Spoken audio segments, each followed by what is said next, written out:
Ready to start collecting donations directly on your WordPress site.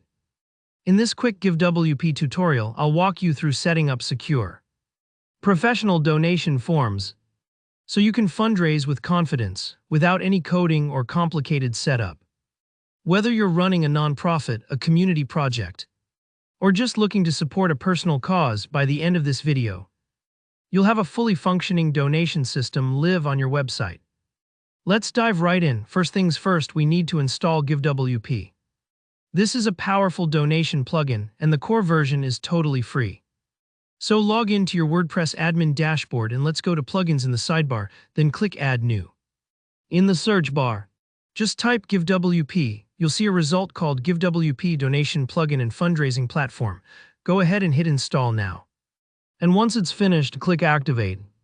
After activation, you'll notice a new menu item in your dashboard called Donations. That's where all your donation tools live from now on. Next, we need to set up the plugin before you can accept real-world donations. Click on Donations, then head into Settings.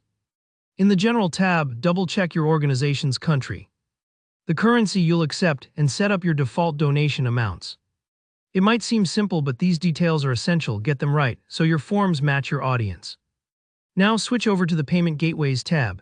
Out of the box, GiveWP lets you process donations through Stripe and PayPal. If you want donors to use their credit cards, Apple Pay or Google Pay, Stripe is a fantastic choice. Connecting is as easy as following the prompts. Just paste your Stripe API keys from your Stripe dashboard. Quick heads up, if you're on the free version of GiveWP, Stripe donations have a small 2% platform fee. For those who want to avoid that, the premium upgrade takes that fee away.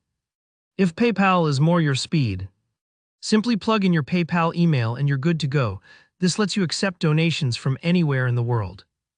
There's also an offline donations option if you want to receive checks or direct bank transfers. Don't forget to save your changes before moving on. With the basics done, let's set up your first real donation form. Go to Donations and click Add Form. Give your form a friendly, clear name. Think Community Toy Drive or Support Our Students in the form builder. You have a lot of flexibility, but keep things simple. Set a fundraising goal if you want that eye-catching progress bar. People love seeing how close they are to making a difference. Next, set up some suggested donation amounts, like $25, $50, $100, or allow custom amounts, so donors can give whatever feels right. For the donor details, just ask for essentials like name and email. The less you ask for here, the less friction for your supporters. Customize the look and feel to match your branding, and when you're happy, hit Publish. Now it's time to actually show your form to the world. In the WordPress block editor, add a new block, search GiveWP, and select your freshly made form from the dropdown. It's that easy. If you like using shortcodes, each form gets its own shortcode you can paste anywhere. Pages, posts, or even a widget in your sidebar. Want a dedicated donations page? Each form you publish can be its own landing page, ready to share on social media or drop into your newsletter. And there you have it, you're ready to accept donations. If you found this tutorial helpful, please give it a thumbs up. And drop a comment below if you have any questions or want to share how you're using GiveWP. Don't forget to subscribe for more practical WordPress tips just like this. Happy fundraising!